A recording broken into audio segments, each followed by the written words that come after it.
그러나 너는 모든 일에 신중하여 고난을 받으며 전도자의 일을 하며 내 직무를 다하라. 전제와 같이 내가 벌써 부어지고 나의 떠날 시각이 가까웠도다. 나는 선한 싸움을 싸우고 나의 달려갈 길을 마치고 믿음을 지켰으니 이제 후로는 나를 위하여 의의 면류관이 예비되었으므로 주 곧 의로우신 재판장이 그날에 내게 주실 것이며 내게만 아니라 주의 나타나심을 사모하는 모든 자에게 도니라. 너는 어서 속히 내게로 오라. 데마는 이 세상을 사랑하여 나를 버리고 데살로니가로 갔고 그레스게는 갈라디아로 디도는 달마디아로 갔고 누가만 나와 함께 있느니라. 내가 올 때 마가를 데리고 오라. 그가 나의 일에 유익하니라. 두기고는 에베소로 보내었노라. 내가 올 때 내가 드로아 가보의 집에 둔 겉옷을 가지고 오고 또 책은 특별히 가죽종에 쓴 것을 가져오라. 구리세 공업자 알렉산더가 내게 해를 많이 입혔음에 주께서 그 행한 대로 그에게 갚으시리니 너도 그를 주의하라. 그가 우리 말을 심히 대적하였느니라. 내가 처음 변명할 때 나와 함께한 자가 하나도 없고 다 나를 버렸으나 그들에게 허물을 돌리지 않기를 원하노라. 주께서 내 곁에 서서 나에게 힘을 주심은 나로 말미암아 선포된 말씀이 온전히 전파되어 모든 이방인이 듣게 하려 하심이니 내가 사자 입에서 건짐을 받았느니라. 주께서 나를 모든 악한 일에서 건져내시고 또 그의 천국에 들어가도록 구원하시리니 그에게 영광이 세세 무궁토록 있을지어다. 아멘. 할렐루야. 우리 선하신 주님의 이름을 찬양합니다. 우리 놀라우신 주님 앞에 우리 감사와 찬양과 영광과 존귀의 큰 박수 올려드리겠습니다. 오늘 우리의 예배의 유일한 주인 되신 주님, 우리의 찬양과 영광을 받게 합당하신 주님의 이름을 송축합니다. 주님 홀로 찬양을 받아 주시옵소서. 아멘. 네, 하나님의 놀라운 은혜 가운데 우리 한몸 잃은 포도의 성도들 한번 바라보시면서요, 오늘 이 시간 영상으로 함께 예배하는 우리 모든 흩어져 있는 글로벌 포드 식구들을 향해서도 우리 한번 따뜻한 사랑과 격려와 축복의 박수를 서로에게 보내도록 하겠습니다. 주님의 놀라우신 은혜가 우리 모두에게 있게 되기를 주님의 이름으로 축복합니다. 할렐루야. 사랑하는 여러분, 성령 충만하십시오. 말씀 충만하십시오. 오늘의 예배가 정말 우리의 삶의 마중물과 같이 사용되어지는 놀라운 은총이 있게 되기를 주님의 이름으로 축복합니다. 우리 옆에 사람과 이렇게 한번 인사하시면서 축복하셨으면 좋겠는데요. 겨울이 오기 전에 주님 앞에 서십시오. 이렇게 한번 축복하시겠어요? 겨울이 오기 전에 주님 앞에 서십시오. 네, 오늘 우리를 부르시는 하나님의 그 아름다운 초청 앞에 아멘으로 응답하는 저와 여러분 되시기를 주님의 이름으로 축원합니다. 1912년 4월 이 타이타닉호가 침몰하던 날 밤 배 안에서 가장 마지막까지 연주를 멈추지 않은 사람들이 있었습니다. 이 월리스 하틀리가 이끄는 선상의 8명의 선상 밴드였는데요. 그러니까 배가 서서히 기울어가고 사람들의 비명이 가득한 갑판 위에서 이들은 구조 보트로 뛰어들지 않았습니다. 대신 그들은 찬송가 네 줄을 가까이 하게 함을 연주했어요. 그들의 이 마지막 연주는 여러 생존자들이 구명정으로 내려가면서도 이 찬송가의 연주가 들렸다는 회고를 통해 알 수 있는데요. 그들은 더 이상 사람들을 구할 수 없다는 것을 알고 있었습니다. 그리고 끝내 8명은 모두 탈출하지 못하고 전원 사망을 했고요. 하지만 마지막 순간 그 혼란과 공포 속에 있는 사람들의 마음을 조금이라도 평안하게 해주기 위해 자신들의 남은 숨, 남은 힘, 남은 생을 그 자리에서 이 연주에 쏟아부었습니다. 결국 이 월리스 하틀리의 장례식에서도 이 동일한 이 찬송가가 연주됐다고 해요. 그들의 이 마지막 연주는 마치 오늘날 그 비극적인 사건을 떠올릴 때마다 많은 사람들의 귓가에 생생히 들리는 듯하죠. 참혹한 공포의 순간에 그 사람들의 마음을 천국으로 이끌고자 했던 이 마지막 연주와 같이 오늘 우리는 혹독한 지하 감옥에서 전해진 이 마지막 편지를 함께 나누려고 합니다. 로마의 지하 감옥, 빛도 온기도 사람들의 위로도 없던 그 죽음의 대기실에서 바울의 영적 자녀 디모데에게 건네는 마지막 인사, 유언과도 같은 서신을 살펴보고자 하는데요.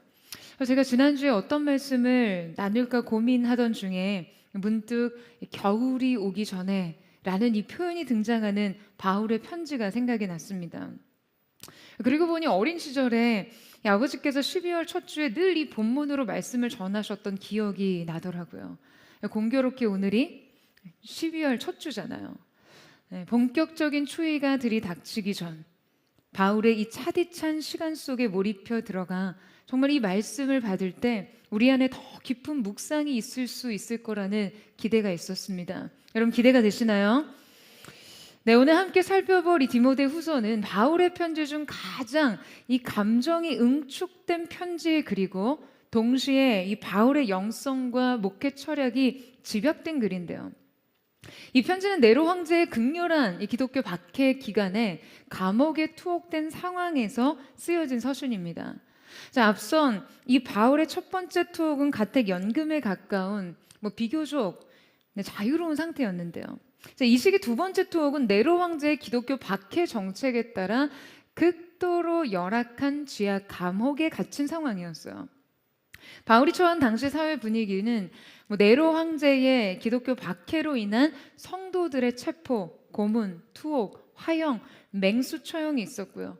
그러니까 이 탄압의 대상에 누구보다도 교회의 지도자들을 이 탄압이 향해 있었습니다. 기독교 역사학자들의 분석에 의하면 당시 바울은 로마의 가장 오래된 지하 감옥인 이 마메르틴 감옥에 수감되어 있었다라고 알려지는데요. 그 감옥은 그야말로 최악의 환경이었습니다. 이곳의 지하 던전은 구조적으로는 구덩이에 가까워서 자연 채광이나 환기가 거의 없었고요. 죄수들이 밤과 낮을 구분할 수 없는 삶을 살았다는 역사적 기록이 많습니다.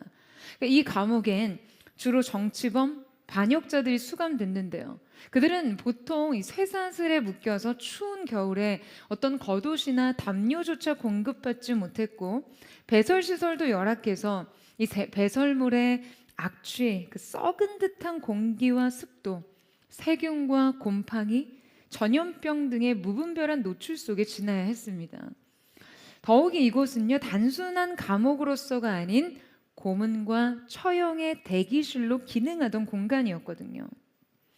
오늘 우리가 함께 읽은 이 말씀이 지금 이 바울이 어떠한 상황 속에서 쓰여지고 전해진 것인지를 알면 저절로 마음이 숙연해지죠. 그리고 이 서신을 전혀 다른 깊이의 감정선으로 읽게 됩니다. 바울은 지금 지하 감옥에서 자신의 죽음이 임박했음을 느끼고 마지막 유언과 같은 편지를 쓰고 있는 것이죠. 자, 오늘 함께 깊은 겨울이 오기 전 건네는 이 바울의 가르침을 묵상하며 그 영적 통찰과 깨달음을 얻기를 원하는데요. 자, 오늘 본문 5절에서 6절 말씀을 같이 한번 읽어보도록 하겠습니다. 5절에서 6절 말씀 시작. 그러나 너는 모든 일에 신중하여 고난을 받으며 전도자의 일을 하며 내 직무를 다하라. 전제와 같이 내가 벌써 부어지고 나의 떠날 시각이 가까웠도다. 자, 바울의 마지막 인생 수업 첫 번째는 인생의 목적과 성공을 대하는 법입니다. 가장 먼저 지금 바울이 디모데에게 건네는 네 가지 명령에 여러분 한번 주목해 보세요. 자, 이 네 가지 명령은 신중하라, 고난을 감수하라, 복음을 전하라, 그리고 사명을 완성하라입니다. 지금 바울이 지하 감옥에서 임박한 자신의 죽음을 직감하며 건넨 이 유언 같은 메시지가 자, 여러분 오늘날 우리에게도 동일하게 적용될 말씀일까요? 여러분 지금 이 말씀이 지금 이 시대를 살아가는 우리에게도 유효합니까?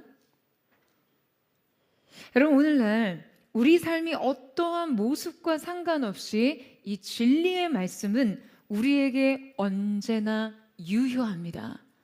여러분 아멘이세요? 여러분, 우리는 이 고난의 용광로 속에 던져진 이 사도 바울의 메시지를 우리 마음에 새겨야 합니다. 여러분, 도전합니다. 삶에 신중하십시오.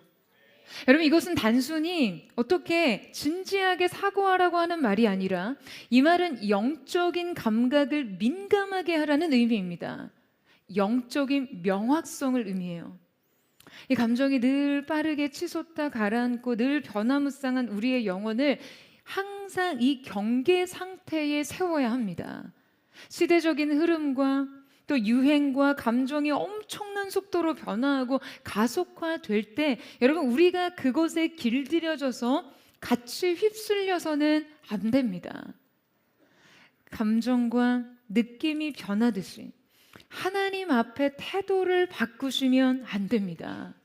언제나 신실한 마음의 중심으로 영적인 경계를 세워 주님 앞에서는 저와 여러분 되시기를 축원합니다. 또한 이 시대의 고난을 감수한다는 것은요, 바울과 같이 지금 투옥과 죽음을 의미하는 것은 아니겠죠. 우리가 우리의 믿음을 지키기 위해 포기해야 하는 것들, 사회적 불이익, 신앙을 위해 돌아서야 할 것들에 대해 마땅히 값을 지불하는 것을 주저해서는 안 된다라는 이야기입니다. 그러니까 우리가 말씀대로 살기 위해 분투할 때마다 현실과 믿음의 괴리에서 오는 여러분 그 긴장을요, 당연하게 받아들이셔야 돼요. 이 긴장을 영적인 비용이라고 생각하시면 됩니다. 그리고 각자의 사명을 완성하세요. 그러니까 이 말은 반드시 성공시키라는 의미가 아니에요. 완성은 성공과는 다릅니다.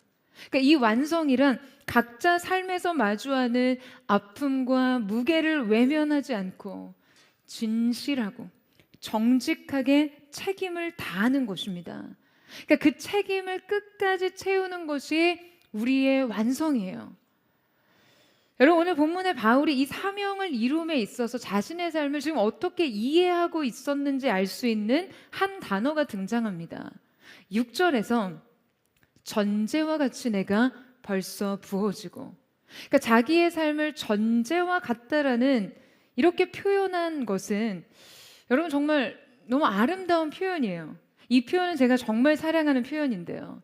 제가 이 표현이 말씀에 등장하는 인생관 중 정말 압도적인 삶의 태도라고 생각하는데요. 제가 20대에 이 전제와 같이 삶을 부어드리겠다라는 이 고백과 도전을 할 때마다 제 동생이 조용히 저를 끌고 가서 제발 이거 너무 무서운 말이니까 그런 말 좀 쉽게 하지 말라는 그런 이야기를 전한 적이 있습니다. 자, 여러분 지금 여기에서 사용된 이 전제라는 말은요, 제사나 포도주나 어떤 이 기름을 희생 제물 위에 포도주나 이 기름을 희생 제물 위에 완전히 쏟아붓는 제사의 마지막 의례를 가리킵니다. 그러니까 이때 이것은 반드시 다 비워야 끝이 나요. 그러니까 전부 부어야만 제사가 완성되는 의식이었어요. 자, 그러니까 바울이 자신의 삶을 이 전제에 비유했다는 것은 여러분 어떠한 의미입니까? 자기의 삶을 주님께 완전히 쏟아 부었다는 것이죠. 남기지 않았어요. 회수 불가능합니다. 다 부어야 끝납니다. 여러분, 바울은 자기 삶 전부를 그렇게 주님께 부어드렸을 뿐 아니라 죽음까지도 이 제의로 받아들였어요. 남기지 않고 다 부어야 끝나는 의식이에요. 그 끝은 죽음이죠. 그러니까 죽음을 예배의 마지막 과정으로 인식했어요.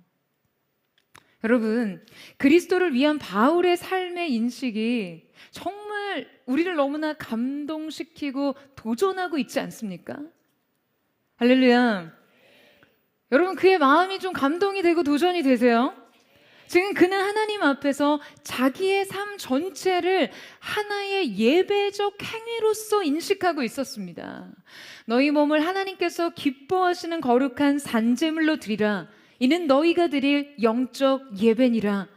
만일 너희의 믿음의 제물과 섬김 위에 내가 나를 전제로 드릴지라도 나는 기뻐하고 너희 무리와 함께 기뻐하리니. 할렐루야.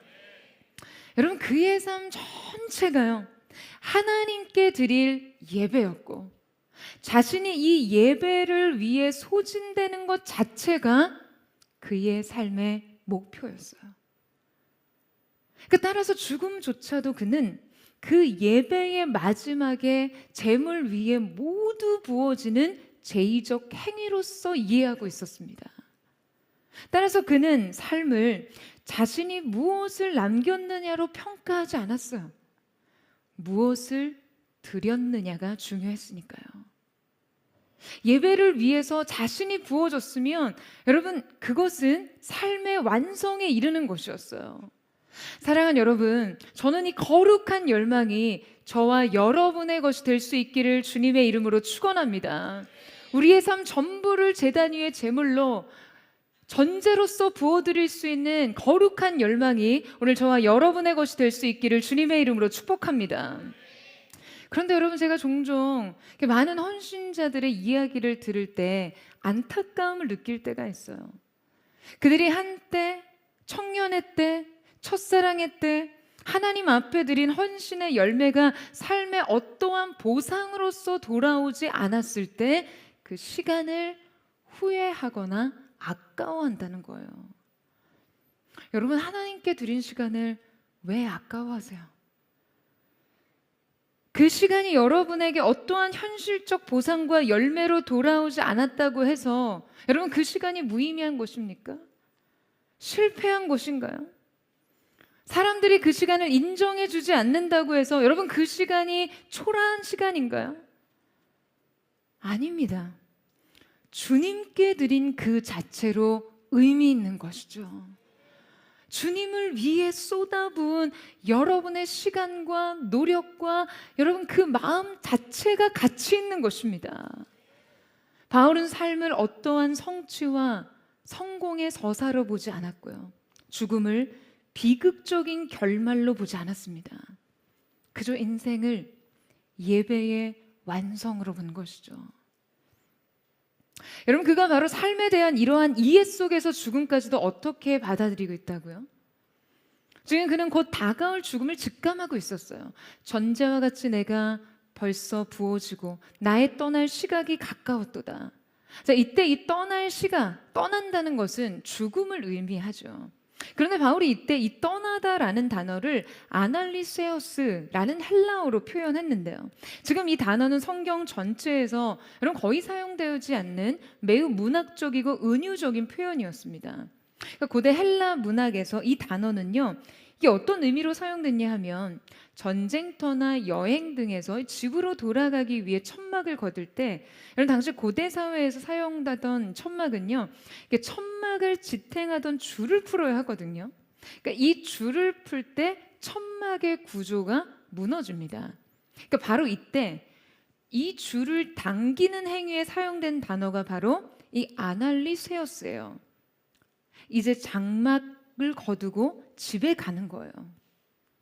또 한 가지 이 단어는 항해를 시작하기 위해 닷줄을 푸는 행위, 즉 정박을 풀고 이제 저편으로 항해하기 위한 출항의 의미로 사용됐습니다.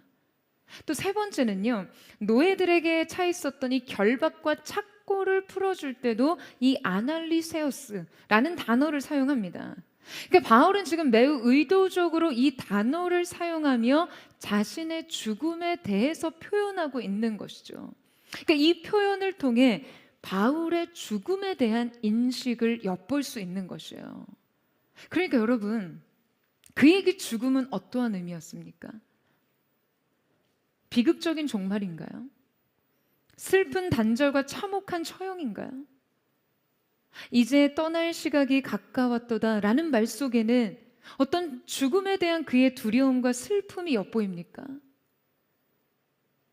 여러분, 전쟁터에서 장막을 거두고 집으로 돌아가는 자들의 모습을 한번 상상해 보세요. 전쟁터에서 장막을 거두고 이제 집으로 돌아가는 자들 중에 여러분 두려워할 전사가 어디 있습니까? 그토록 그리워하던 집으로 가는데 뭐 콧노래가 저절로 흘러 넘치겠죠. 결박을 풀고 자유를 얻은 노예가 여러분 슬퍼할 리 있겠습니까? 그 결박이 풀리는 순간 그냥 해방감에 가슴이 터질 것 같겠죠. 여러분, 바울은 지금 이 단어를 통해 자신의 죽음에 대한 완전한 수용과 평안, 더욱이 그 너머의 기대를 드러내고 있는 것이죠. 여러분, 그에게 죽음은요, 귀향과 같았어요. 혹은 출항이기도 했고요. 해방의 선언이기도 했습니다. 여러분, 이것이 바로 사도 바울의 인생과 죽음에 대한 신학이에요. 이것이 바로 지하 던전에서 인간 이하의 삶을 살던 그가 우리에게 전하고 있는 참된 진리입니다. 여러분, 이 진리의 말씀 안에 우리가 삶에 대한 이해를 넓혀야 합니다. 나의 삶, 나의 사명, 헌신, 성공, 목표, 그리고 죽음과 두려움, 단절과 슬픔을 이해해야 해요. 이 말씀이 삶에 대해 근심하고 죽음에 대해 두려워하는 우리의 인생의 한계와 연약함에 큰 영적인 깨달음을 줄 수 있게 되기를 주님의 이름으로 축원합니다. 이제 한 걸음 더 나아가서 죽음의 임박함을 느끼던 이 사도 바울이 지금 디모데에게 전한 긴급한 마지막 메시지를 살펴보고자 하는데요. 자, 9절에서 10절 말씀 한번 보시겠어요?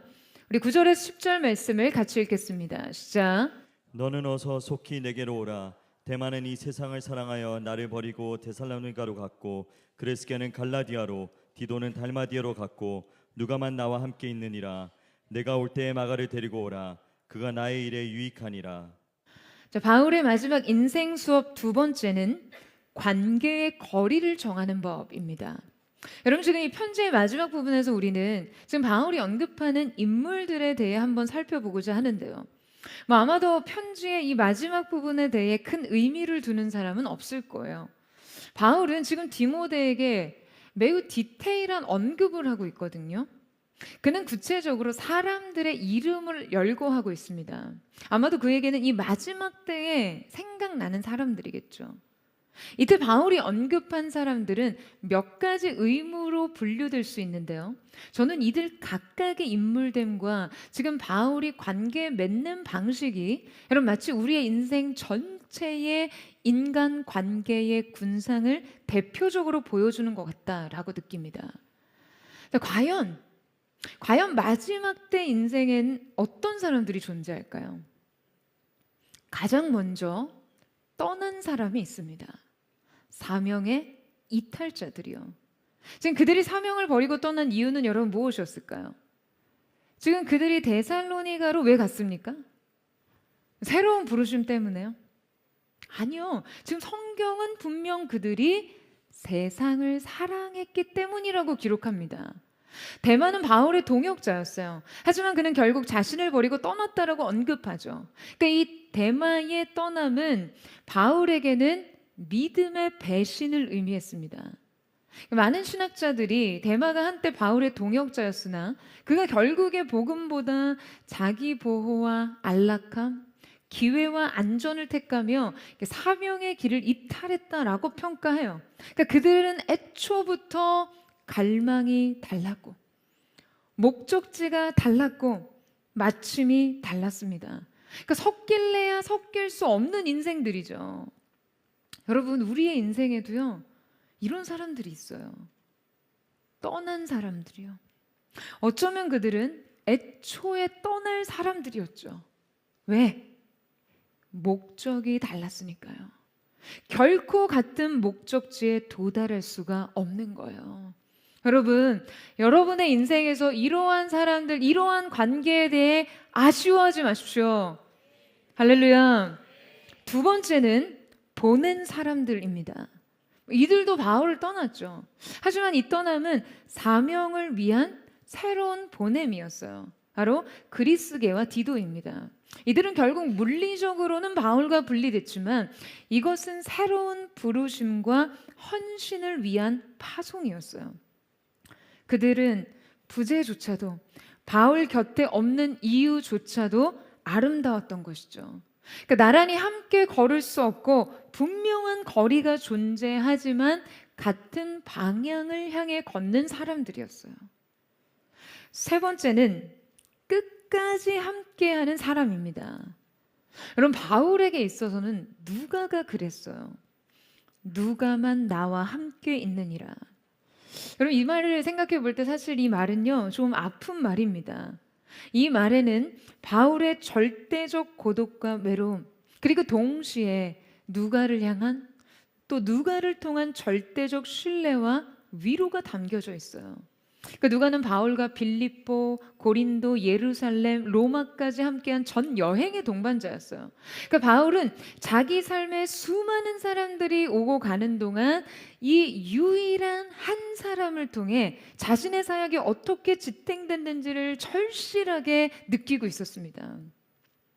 여러분, 한 사람의 존재가 이렇습니다. 한 사람의 충성이 수많은 배신을 압도합니다. 한 사람의 남겨짐이 이토록 절대적인 힘을 주는 거예요. 누가는 의사였고 매우 지적인 사람이었죠.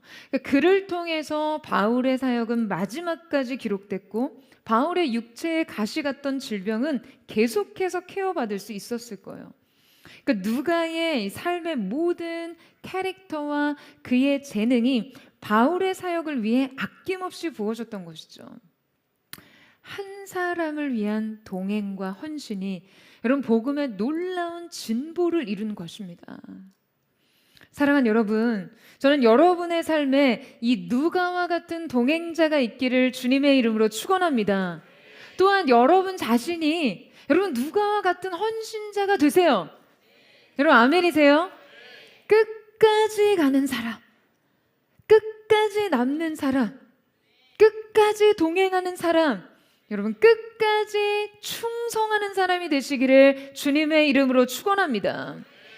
네 번째는 변화된 사람입니다.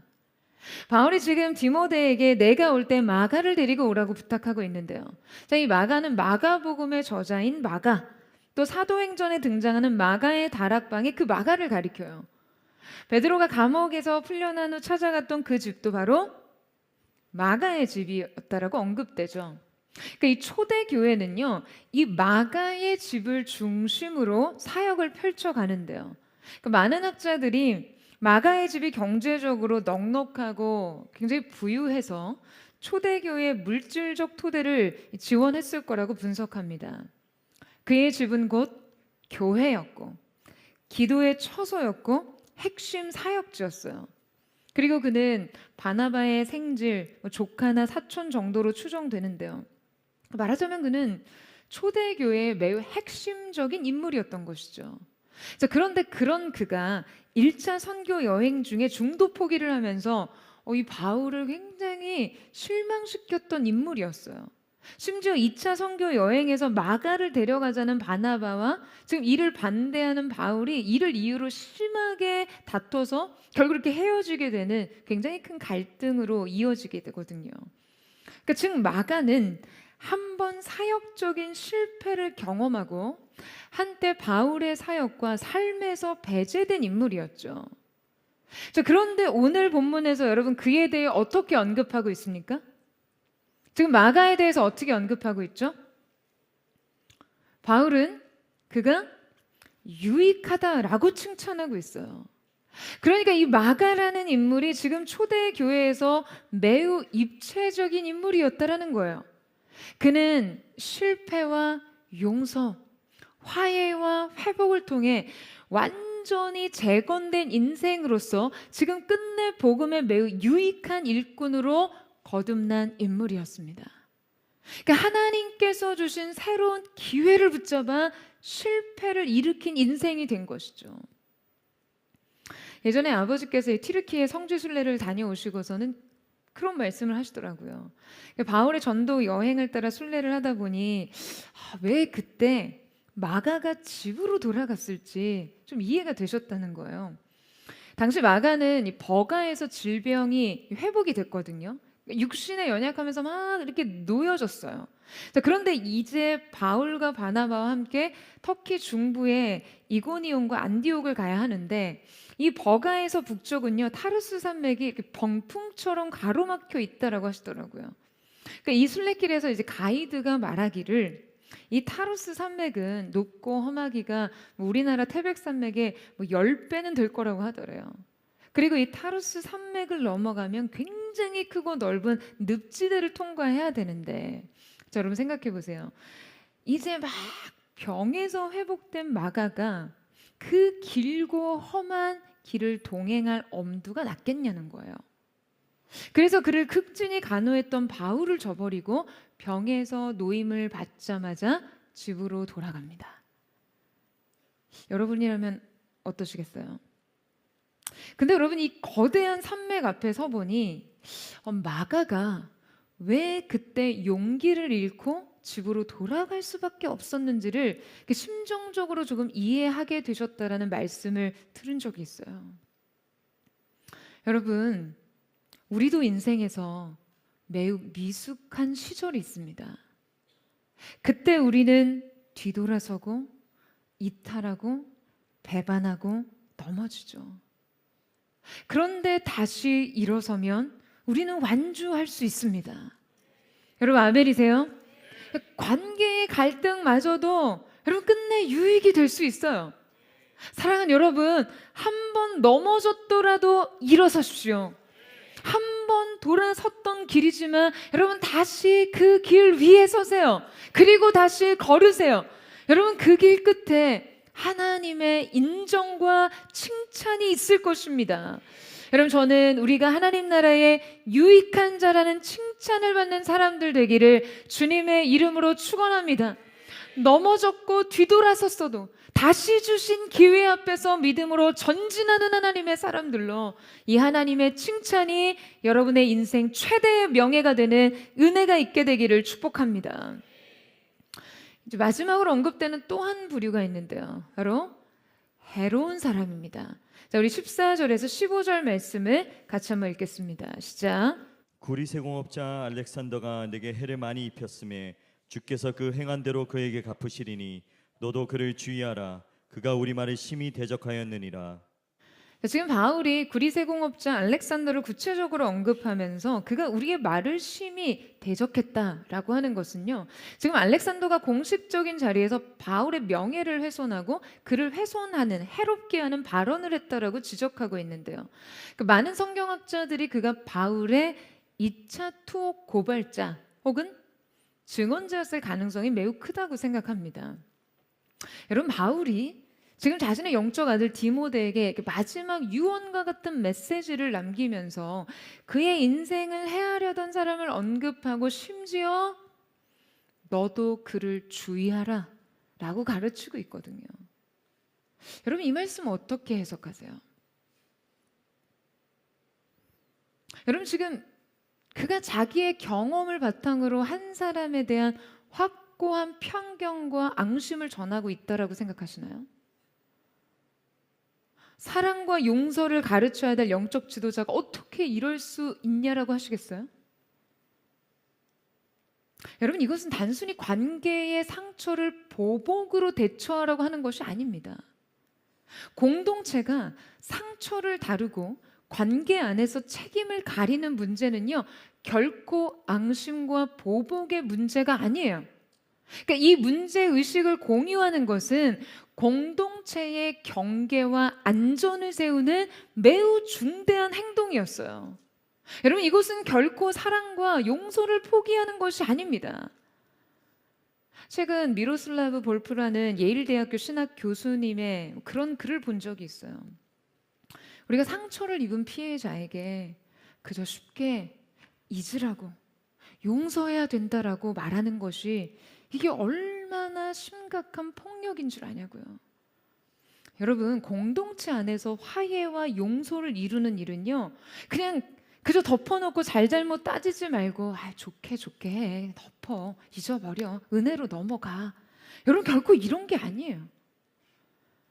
며칠 전 끝까지 나를 사랑하는 마음이란 책을 펴낸 이 홍성남 신부님의 글을 받아서 읽은 적이 있습니다. 그 글에는 매우 단호하게 감당할 수 있을 만큼만 용서하고 그 이상은 무리하지 말라라고 쓰여 있더라고요. 여러분, 많은 사람들이 내 배가 풍랑 속에 그냥 쪽배처럼 뒤집혀질 것 같은 상태에서 남을 태우려 한다는 거죠. 여러분, 그러면 어떻게 되겠어요? 그럼 어떻게 되나요? 다 바다에 빠져버리는 거예요. 전부 몰살입니다. 여러분, 사랑이란 결코 무경계 상태가 아닙니다. 용서라는 것이 그저 여러분 무조건적인 수용을 의미하는 것이 아니에요. 은혜가 있을수록 분별을 포기해서는 안 됩니다. 여러분 아멘이세요? 지금 바울이 알렉산더에 대해서 디모데에게 여러분 어떤 스탠스를 취하라고 이야기하고 있습니까? 그의 과거의 행동 따위는 사역자로서 마음에 두어서는 안 된다고 해요? 아니면 그가 행한 것을 보복하라고요? 아니 여러분, 바울은 분명히 그가 행한 것을 주께서 갚으실 것이라고 말합니다. 각자의 행위대로의 보응은 주님께 있어요. 아멘? 우리의 소관이 아니에요. 하지만 바울은 지금 디모데에게 매우 분명하게 너도 주의하라 라고 했습니다. 그를 미워하라고 미움을 전수하는 것이 아니고요. 그로 인한 너의 삶의 해를 막으라는 것이죠. 바울은 디모데의 사역을 보호하기 위해서 위험 요소에 대한 의식을 공유하는 것이에요. 여러분, 목회자에게 있어서, 리더들에게 있어서 여러분 지도력이라는 것은요, 관계의 거리를 정하는 것도 포함됩니다. 바울은 이 관계적 경계가 매우 명확했어요. 여러분, 그냥 아무런 경계 없이 사람에게 마음을 내어주는 것은요, 그 영적인 순진함이지 성경적 사랑이 아닙니다. 악하고 해로운 영향력을 경계하고 주의하는 것이 영적 근신과 지혜이고요. 이것에 대해 바른 경계와 분별 안에서 가르치는 것이 주님의 몸된 교회와 여러분의 삶을 건강하고 안전하게 지키는 일인 것이죠. 여러분, 물론 이 모든 것을 사랑과 온유로 해야 하는 것이지만요, 여러분, 여러분의 관계에서 여러분에게 해를 끼치는 사람들에 대해서 심판은 하나님께 맡기시되 여러분은 경계를 세우세요. 여러분, 미워하지는 마시고요, 다만 주의하세요. 그가 여러분의 삶에 거듭 해를 끼치지 못하게 하는 것은 여러분 이 경계의 책임에 있습니다. 이것이 바울이 다음 세대에 전하는 영적 가르침입니다. 저는 오늘 이 지혜와 분별이, 이 영적 경계가 여러분의 모든 삶과 주변 관계 가운데 세워지기를 주님의 이름으로 축원합니다. 더욱이 그가 자기 인생에서 지금 이 관계에 대해서 어떻게 해석하고 어떻게 이해하고 받아들이는지를 엿볼 수 있는 말씀이 있는데요. 자, 16절에서 17절 말씀을 같이 읽겠습니다. 시작.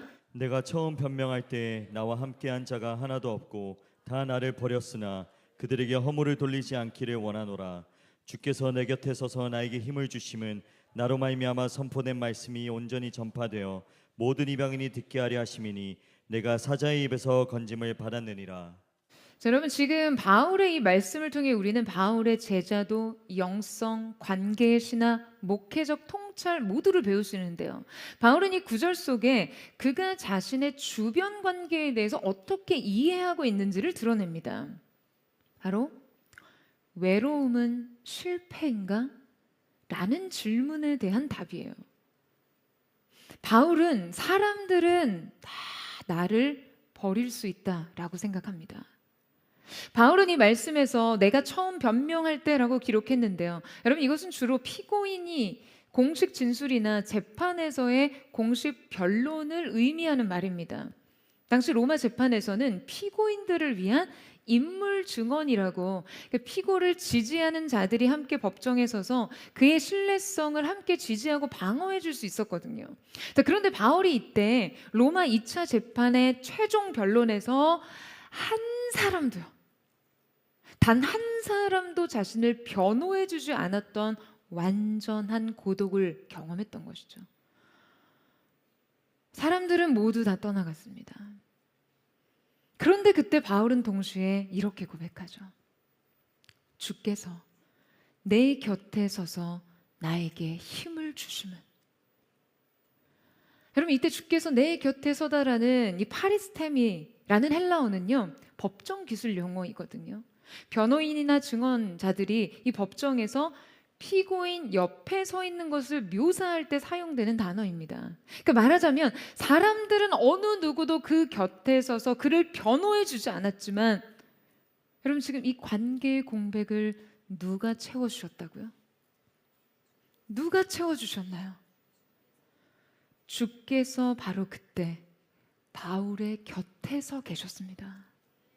그 곁에서 바울을 위해 변론해 주셨어요. 사랑하는 여러분, 이 관계의 부재의 경험과 주님의 임재의 경험이요, 그에게 동시에 강하게 각인된 것이죠. 여러분, 많은 사람들이 우리 곁을 떠나 우리가 홀로 됐을 때, 여러분의 인생 속에 처절한 고독의 시간을 통과할 때, 여러분, 우리의 인생은 과연 실패한 것일까요? 어느 누구도 나를 변호해 주지 않을 때 우리의 삶이 느끼는 이 절대적 고독은 정말 비참한 것입니까? 이때 우리가 느끼는 외로움을 우리는 사실상 여러분 패배감으로 맛보지 않나요? 여러분, 하지만 사도 바울은 우리에게 가르칩니다. 우리는 때로 인생의 홀로 된 순간을 통해 주님의 강한 임재를 경험하고, 누구도 인정해주지 않는 그 순간 하나님께서 내 인생을 친히 변호해 주시는 것을 경험한다는 것을요. 여러분, 버림받은 순간은 끝이 아니었습니다. 사람들의 충성과 동행이 끝나는 지점에 주님께서 함께 그 곁에 서주셨기 때문이죠. 여러분, 외로움은요, 인생의 붕괴가 아닙니다. 홀로됨은 그저 실패가 아니에요. 내가 이토록 헌신하고 희생했음에도 불구하고, 여러분 그렇지 않아요? 사람들의 평가와 인정이 그냥 싸늘하고 잔인할 때가 있잖아요. 여러분 그런 경험 없으세요? 그 관계의 공백감을 여러분 무엇으로 채우시겠어요? 사랑하는 여러분, 그때 마주하십시오.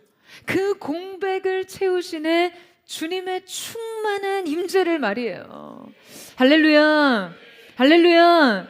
여러분, 사람들의 외면과 마치 버림받은 것 같은 그 순간, 내 인생의 가치가 증명되지 않은 초라한 순간, 무가치함을 직면하는 듯한 그 순간, 여러분 곁에 서신 주님으로 인해 힘을 내십시오. 여러분, 우리의 인생은 그렇게 주님으로 인해 구제되는 것입니다. 때로 여러분의 삶에 아프게 주어지는 관계의 부재의 경험이, 사람들의 지지를 받는 이 경험의 부재가 오히려 강력하게 주님의 임재를 경험하고 각인되는 임재의 체험으로 채워지기를 축원합니다.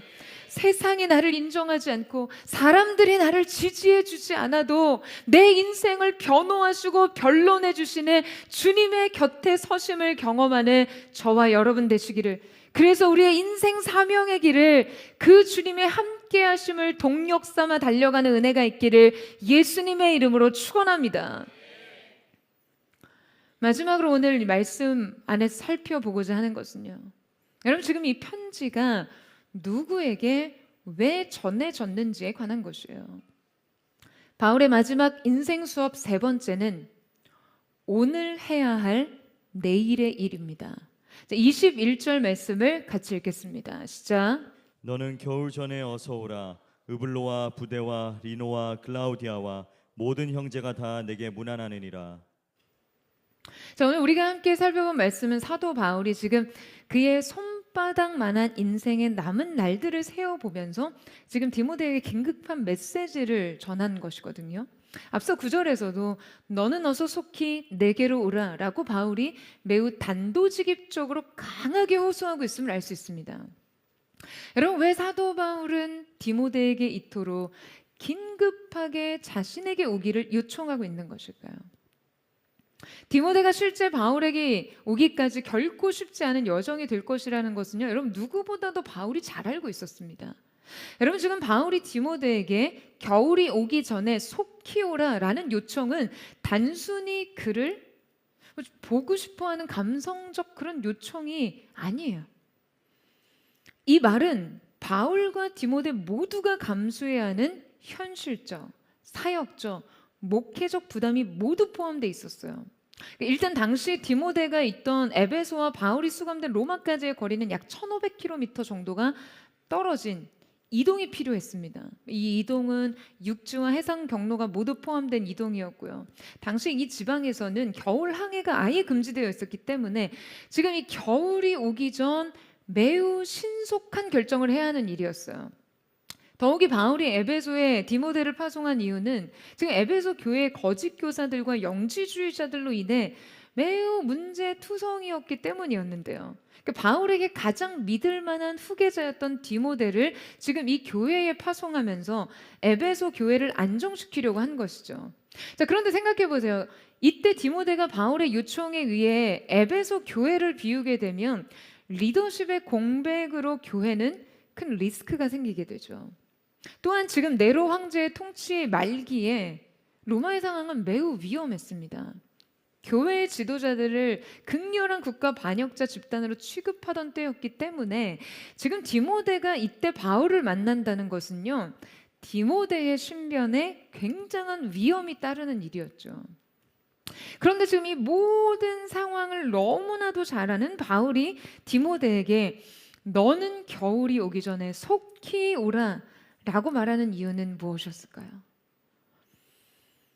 여러분, 외로워서요? 여러분, 우리가 앞서 이미 바울의 관계학을 배웠잖아요. 그는 사람이 있음으로 해서 혹은 없음으로 해서 흔들릴 사람이 아니었습니다. 더욱이 자신의 감정적 어떤 정서적 외로움을 채우기 위해 자신의 가장 신뢰하는 사역자인 디모데와 한 교회를 위험에 빠뜨릴 일은 더더욱 없었고요. 여러분, 바울은 마지막으로 디모데의 얼굴을 마주하고 해야 할 일이 있었습니다. 바로 시대적 사명을 전수하는 일이었어요. 복음의 횃불을 전하는 일 말이에요. 디모데는 넥스트 바울이었습니다. 그러니까 이제 바울은 떠나지만 디모데는 계속되어야 해요. 여러분, 바울은 교회의 다음을 위해 이방 선교의 내일을 위해 그에게 이 경험을 전해야 했어요. 자신이 어떻게 홀로 남겨졌고 버려졌고 지하 감옥에서 이제 순교의 날을 맞고 죽어가는지, 그러나 이 고독과 외로움과 비참함에도 결코 사그러지지 않는 복음의 건재함, 이 임재의 충만함, 이 견고한 부르심, 두려움 없는 마침을 디모데에게 경험시켜야 했어요. 텍스트로는 부족했습니다. 겨울이 오기 전에 너는 속히 내게 오라. 이 전수의 유효 기간인 것이죠. 다음 세대를 위한 마지막 기름 부음, 이 기름이 모두 부어진 후 끝나게 될 그의 삶 가까이로 초대하고 있는 것이에요. 마치 예수님께서 겟세마네 동산의 고뇌를 제자들과 나누기를 원하셨던 것처럼요. 기름 부음 받은 자는 어떻게 죽어가는가? 어떻게 사명을 완수하는가? 그의 영혼과 인생을 불태웠던 복음에 대한 열정, 예수 그리스도를 아는 지식 앞에서 삶의 모든 유익한 것을 배설물로 여겼던 그의 삶의 마지막을 가까이에서 보고 경험시키기 위한 것이었어요. 여러분, 우리의 인생은 결코 고독이 마침이 아닙니다.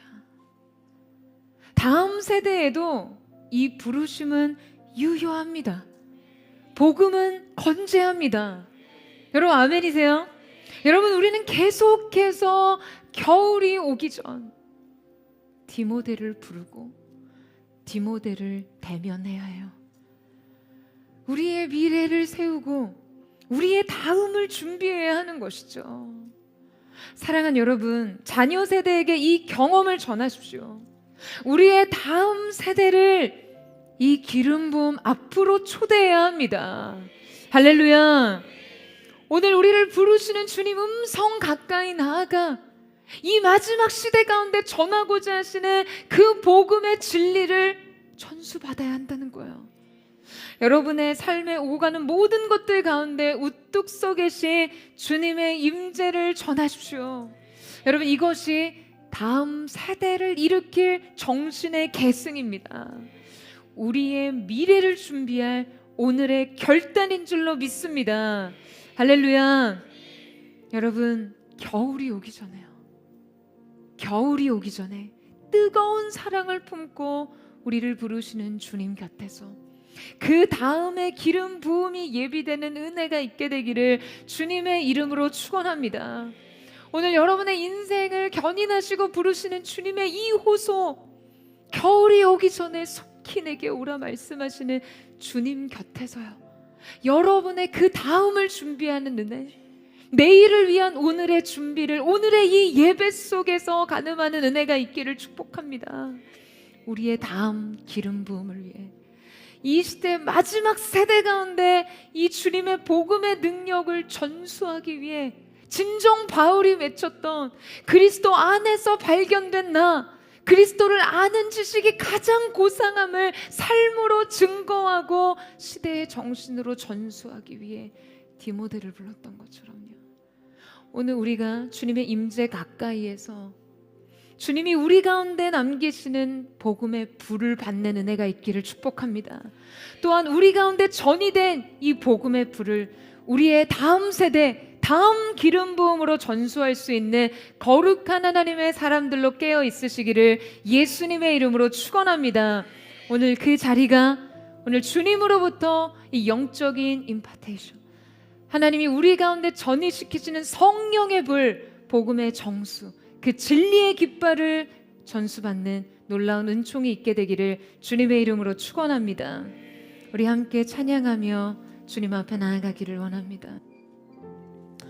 사랑하는 주님, 우리의 삶과 우리의 죽음도, 우리의 삶의 모든 순간순간이 주님 그 제단 위에 부어진 이 예배의 마지막, 전제와 같이 부어지듯 우리의 삶을 향기로운 포도주와 향기로운 기름과 같이 주님 앞에 부어드릴 수 있기를 원합니다.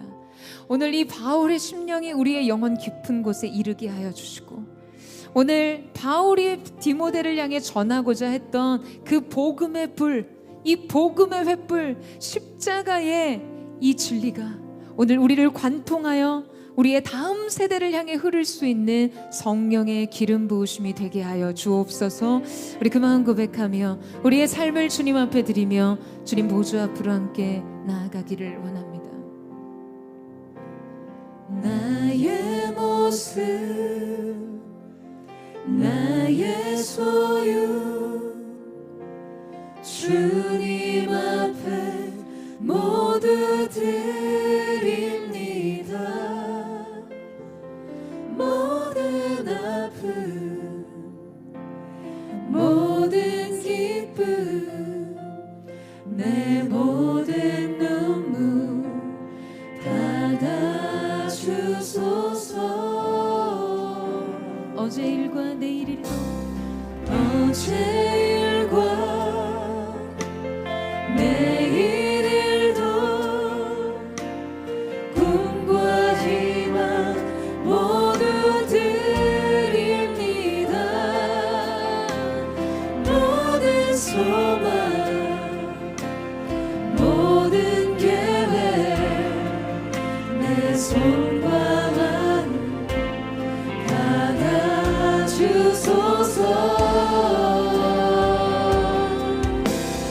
나의 생명을 드리니 주 영광 위하여 사용하옵소서. 내가 사는 날 동안에 주를 찬양하며 기쁨의 제물 되리.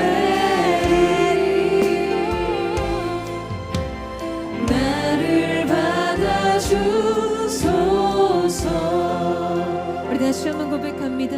어제 일과 내일 일도 어제 일과 내일도 꿈과 희망 모두 드립니다. 모든 소망 모든 계획 내 손과 마음 받아주소서.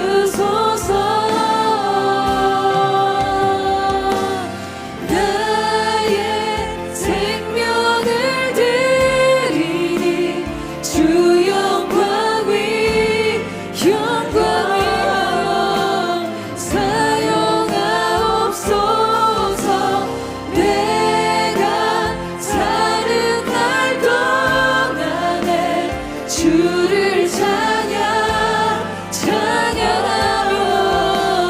기쁨의 제물 되리.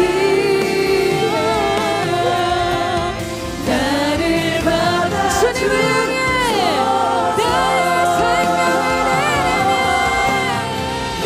나의 생명을 주님의 영광을 위해 주님의 영원히 제자를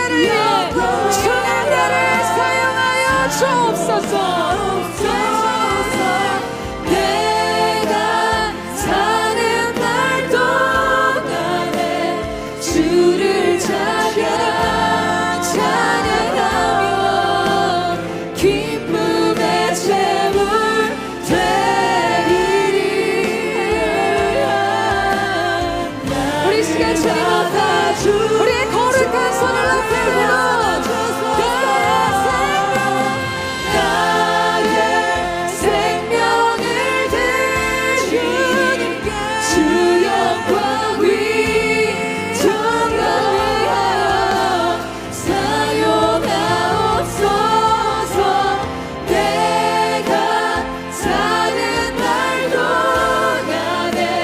주를 찬양하며 기쁨의 제물 되리. 나를 받아주소서. 사랑하는 여러분, 여러분의 인생 전체가 하나님 받으실 영광스러운 예배 되기를 사모하십니까? 여러분 아멘이세요? 정말 여러분의 인생이 하나님이 음향하신 향기로운 예배가 되기를 원하십니까? 그렇다면 기억해야 할 한 가지가 있습니다.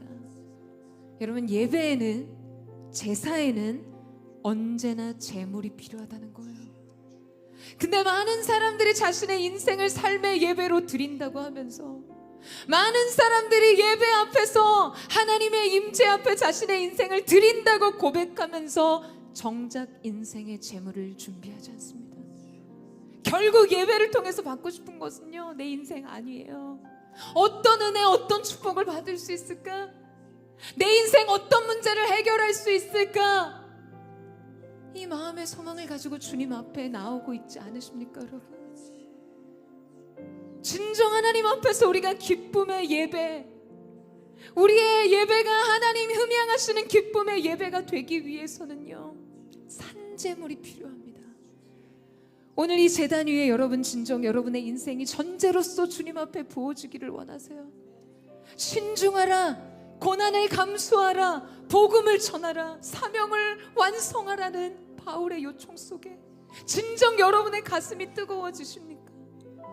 내 인생의 성공을 위해서는 인생을 그토록 불태우면서요, 사명을 위해서 헌신하는 일에는 얼마나 많은 계산이 뒤따르나요? 얼마나 많은 뒷걸음질이 주님 앞에 있나요? 사랑하는 여러분, 저는 오늘 여러분에게 그저 결단하라고 요청하고 싶지 않습니다.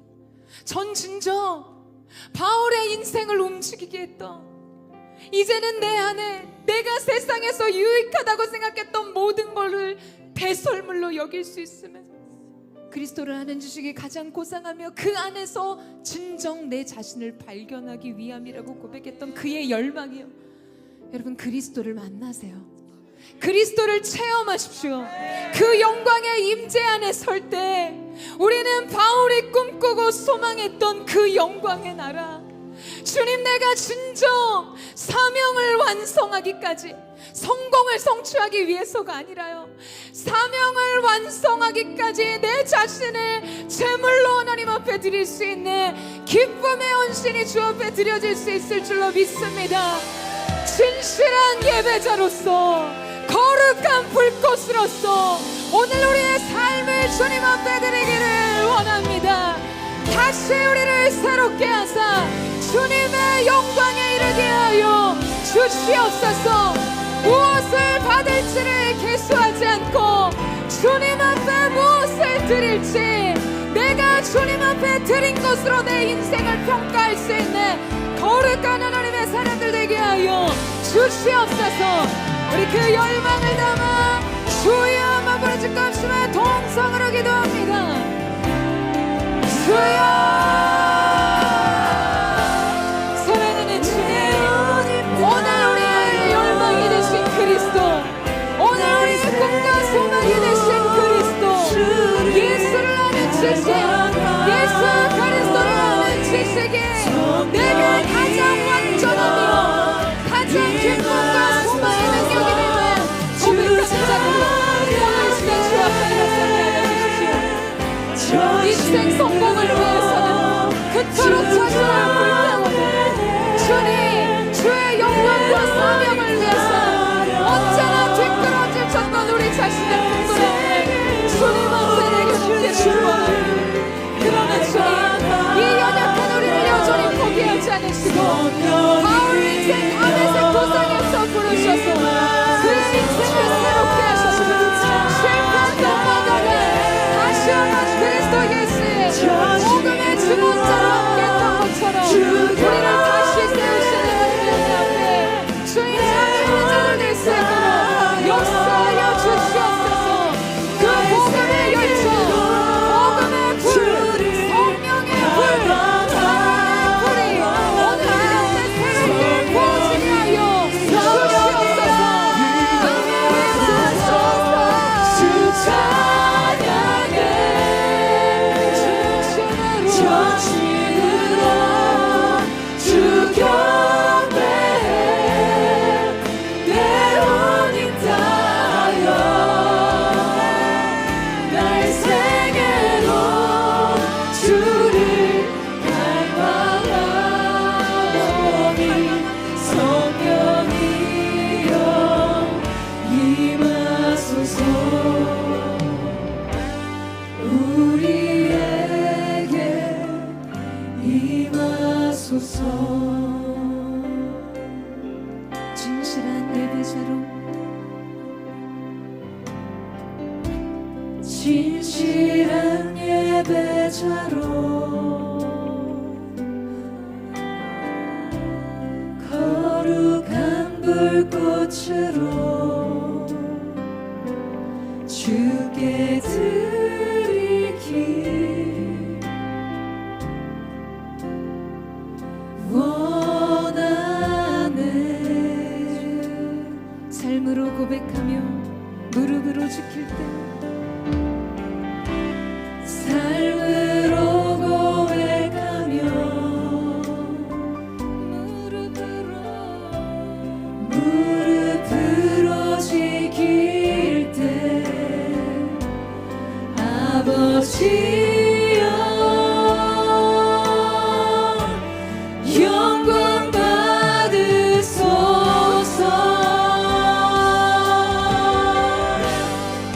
주 찬양해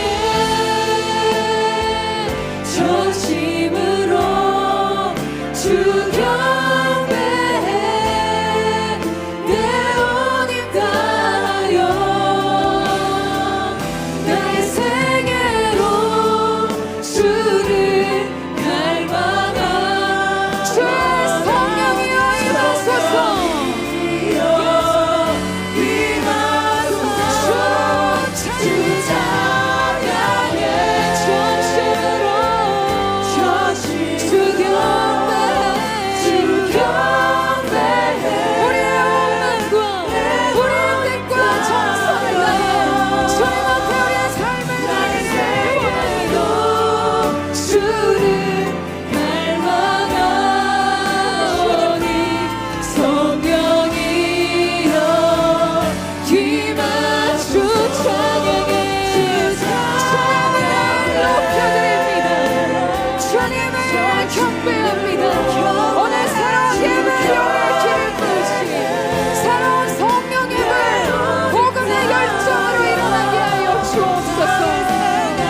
오늘 새로운 성령의 기름 부으심이 주님 앞에 자신의 삶을 다시 드리고자 하는 사랑하는 포도의 성도들의 인생을 향해 흘러갈 것을 선포합니다.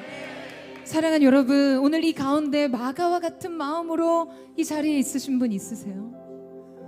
마가가 버가에서 질병으로부터 노임을 받았으나 자기 앞에 놓인 것은요, 다투스 산맥과 같은, 능히 내가 넘어설 수 없을 것 같은 삶의 장벽과 문제 앞에서 그 끝없는 늪지대와 같이 한 번 빠져들면 발을 뺄 수 없을 것 같은 이 모든 고된 시간들을 통과해야 되는 사명의 길 앞에서 여러분 주저하거나 두려워하거나 뒤로 물러서고 돌아가고 싶은 그 마음으로 이 가운데 서 있지 않으십니까? 여러분, 어쩌면 주님도 연약한 우리의 그 마음을 이해하실 거라 믿습니다. 그러나 중요한 것은 하나님께서 우리 가운데 새로운 기회, 다시 기회를 주실 때 여러분, 우리가 그 기회의 부르심 앞에 주님 앞에 온전히 다시 세워지는 하나님의 사람이 되어야 한다는 사실입니다. 저는 오늘 저와 여러분이 이 스태포드의 성도들이 하나님의 이러한 칭호를 받을 수 있기를 원합니다. 저는 나에게 유익한 자라, 하나님 나라의 유익한 자들이 되기를 사모합니다. 주님, 이 스태포드 처치가 정말 주님 보시기에 유익한 자들이 될 수 있기를 원합니다. 주님의 영광에 유익한 교회 되기를 원합니다. 우리의 연약함이라도 짊어지고 주님 깊은 바다라도 건너며 높은 산이라도 주님과 함께 건널 수 있기를 원합니다. 아무도 내 인생을 지지해 주지 않고 변호해 주지 않고 내 인생에 어떠한 관계도 남아있지 않는 이 관계의 공백까지도 하나님의 임재로 채우시는 분이 내 앞에 계시기에 주님, 우리가 다시 한번 두려움을 딛고 일어나 주님과 함께 이 길을 가기를 원합니다. 인생의 모든 공백을 주님 내 곁에 계심으로, 주님이 나의 힘이 되심으로 바울의 이 전진할 수 있던 인생의 이유, 이 고백이 오늘 우리의 고백 되기를 원합니다. 그 임재로 충만히 채워 주시옵소서. 우리 주의 마음을 짓고 하나님의 임재를 사모하며 동성으로 기도하겠습니다. 주여, 사랑하는 주님, 때로는 연약하여 실족하고 넘어지고 되돌아서고 배반하며 물러섰던 우리의 인생, 주님, 오늘 우리의 힘내심이요 우리 곁에 계신 주님으로 말미암아 다시 일어서는 자들 될 수 있도록 주님의 나라의 유익한 자들로 인생의 모든 외로움과 모든 고독과 두려움을 주님의 임재로 채용받은 내 곁에 주님 계시니 주님이 나의 힘과 능력이 되셨노라. 이것이 바로 우리가 오늘도 두려움 없이 한 걸음 이 믿음의 길을 디딜 수 있는 우리의 인생의 은혜를 고백합니다. 주여, 함께하여 주시고 우리를 다시 소성케 하여 주옵소서. 우리를 다시 일으켜 주시옵소서. 오늘 주님 앞에 그 마음으로 서 하나님의 사람들을 위로하시고 격려하시는 사람, 말할 수 없는 하나님의 사랑과 위로가 이곳에, 말할 수 없는 하나님의 충만한 임재가 이곳에 부어지게 하여 주시옵소서. 예, 주님의 임재가, 주의 임재 안에 영광이 가득해 예배 안에서 주 얼굴 보내 세상 무엇과도 비교할 주님 영광과 찬양을 받으소서. 영광과 찬양 받으소서. 상한 맘 고치시고 눈물 닦으시네. 말씀으로 자유 주시네. 주님께 능치 못할 일을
깨치 못할 일은 없도다. 주를 위해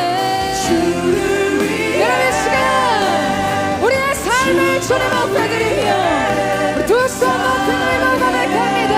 주의 임재 안에 영광이 가득해. 예배 안에서 주 얼굴 보내.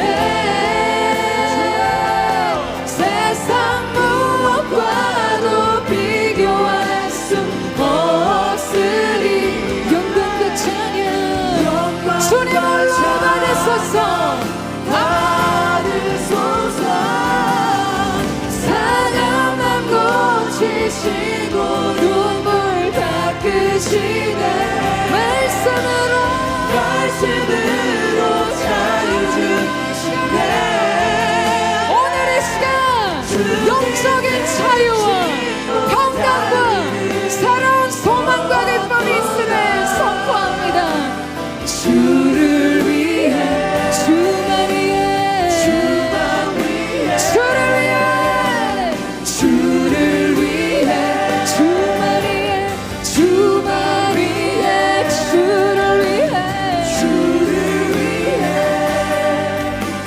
주만 위해 살리. 주의 임재 안에 영광이 가득해. 예배 안에서 주 얼굴 보내. 세상 무엇과도 비교할 수 없으리.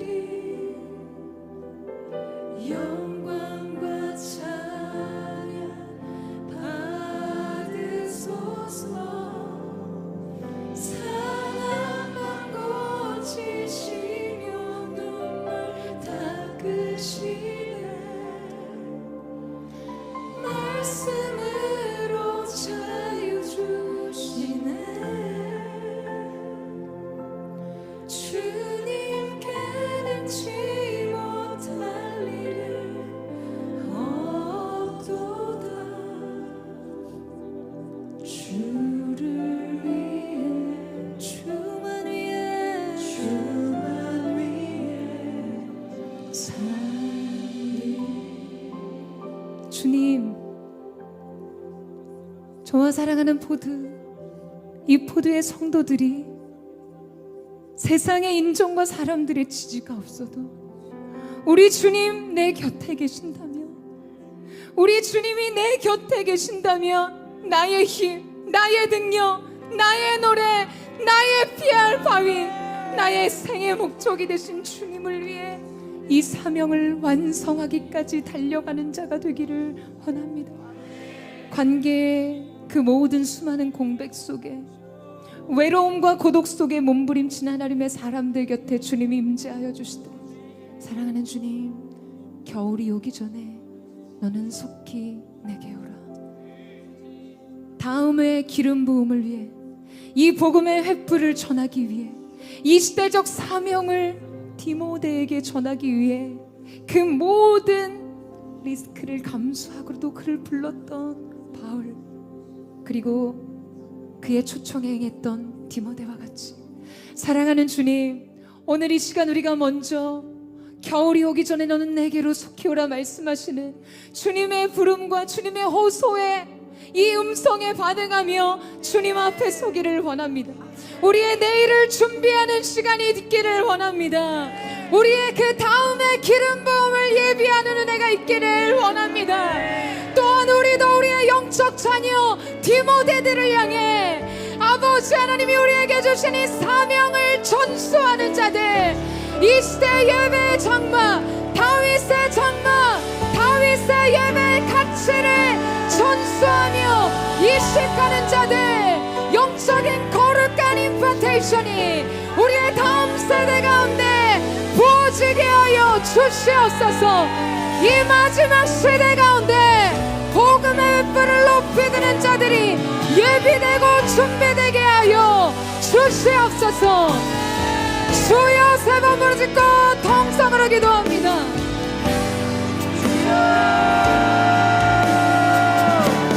주여 주여 주님, 오늘 우리가 이 부름의 사명 앞에서 주님의 음성을 듣길 원합니다. 그 복음이 나를 변화시키는 자리, 그 복음이 나를 다시 세우는 자리에 서기를 원합니다. 그리고 우리도 영적 디모데들에게 아버지 하나님, 우리가 내신 복음의 정수를 주님이 시대의 정신이 아닌 복음의 정신으로 인생을 사는 거룩한 영적 전이가 일어나게 하여 주시옵소서. 다음 세대 가운데 이 영적 가치를 계승하게 하는 거룩한 은혜, 놀라운 은총의 창이 열려지게 하여 주시옵소서. 2026년 안에 특별히 하나님 우리 가운데 이 바울과 디모데의 만남과 같은 시대적 연결, 시대적 영적 정신의 계승이 있기를 원합니다.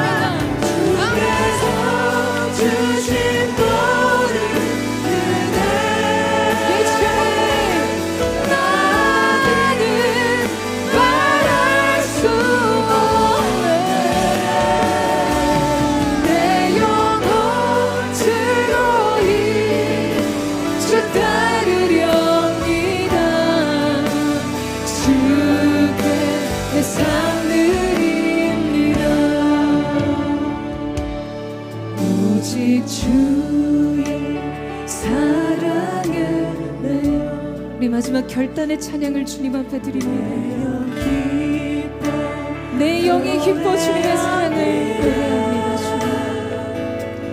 주님, 이 소망의 언덕 기쁨의 땅에서 주께 사랑 드립니다. 오직 주의 임재 안에 갇혀 주의 임재 안에 갇혀 영이 주님을 내 영 기뻐 찬양합니다. 이 소명의 언덕 거룩한 땅에서 부르신 땅에서 부르심의 소명 앞에서 주님을 예배하며 나아갑니다. 주께서 주신 모든 은혜 나는 말할 수 없네. 내 영혼 즐거이 주 따르렵니다. 주께 우리 마지막 주께 고백합니다. 주께서 주신 은혜, 주께서 주신 모든 은혜 나는 말할 수 없네. 내 영혼 즐거이 주 따르렵니다. 주께 내 삶을 주님께 내 삶 드립니다.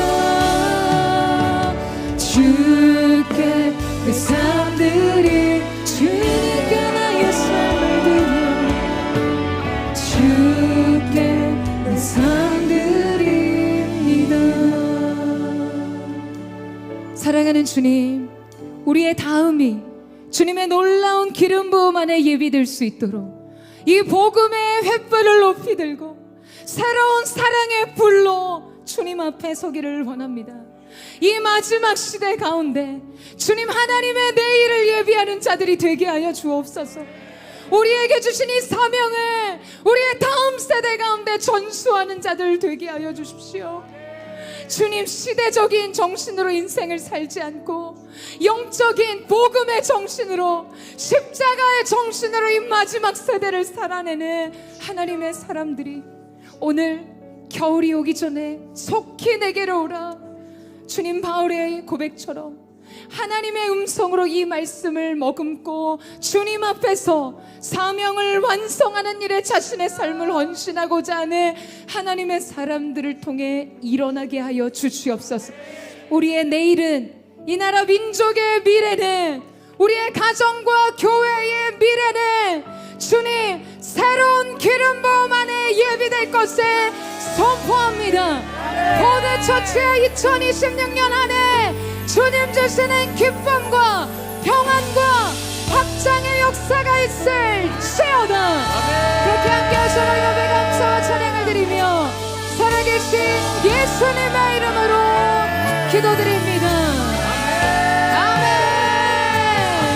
우리 주님 앞에 우리 감사와 찬양과 영광의 큰 박수 올려드리며 나아가겠습니다. 아름다우신 주님 찬양합니다. 우리의 전부 되신 주님의 이름을 송축합니다.